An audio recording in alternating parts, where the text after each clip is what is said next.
Happy Chinese New Year and welcome back to Juye Magique. In today's video, I'm going to share with you 3 writing techniques that I learned from reading over 100 The Economist articles. Let's get started.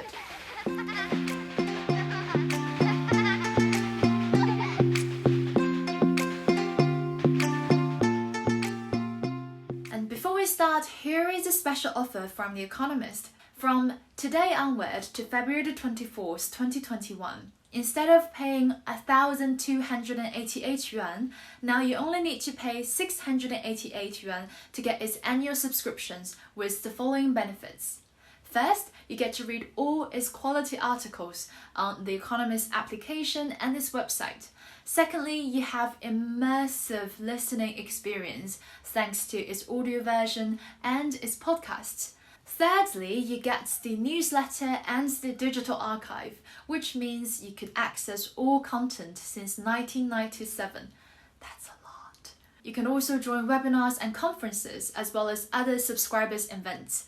Lastly, you get its flagship franchises, the World in and 1843 magazine.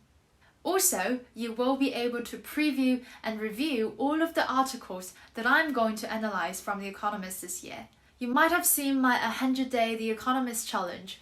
All the articles that I have reviewed are available on The Economist. I remember when I first started my challenge, I paid much more than 688 to get my annual subscription.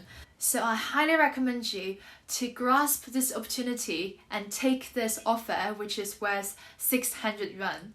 This offer is also New Year limited because the price will jump back to normal on February the 25th. 6 and 8 are both lucky numbers in China, so if you want to start your lucky 2021 with this amazing journal, come and subscribe by scanning this QR code or clicking the link in the description box. Right, now let's move on to the 3 writing techniques that I learned from reading The Economist. For your convenience, all example sentences come from Getting Girlhood Right. You can click the link in the description box to jump to my previous review. Number 1. Keep it short. Be concise. Now you can try to express the following sentence in English. You can pause it here. So some of you may come up with a version like this. But instead of using 54 words, The Economist used 27 words by saying, 50 years ago, only 49% of primary school-age girls in lower middle-income countries were in school, compared with 71% of boys. Today, the share of both is about 90%.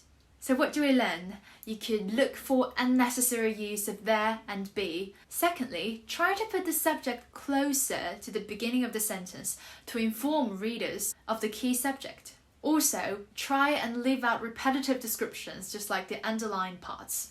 Number 2, use accurate words. Accuracy requires a huge pool of vocabulary. This might be very helpful for those who are preparing for IELTS exams and other academic writing exams. Recently, when I helped my friend with her IELTS writing, I asked her to always choose the most suitable word for her context.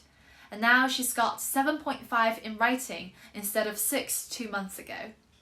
Now please try and express the following sentence in English. Instead of saying, when societies handle girlhood well, it has very surprising and shocking indirect effects. The Economist writes, when societies handle girlhood well, the knock-on effects are astounding. Astounding, one word, means very surprising or very shocking.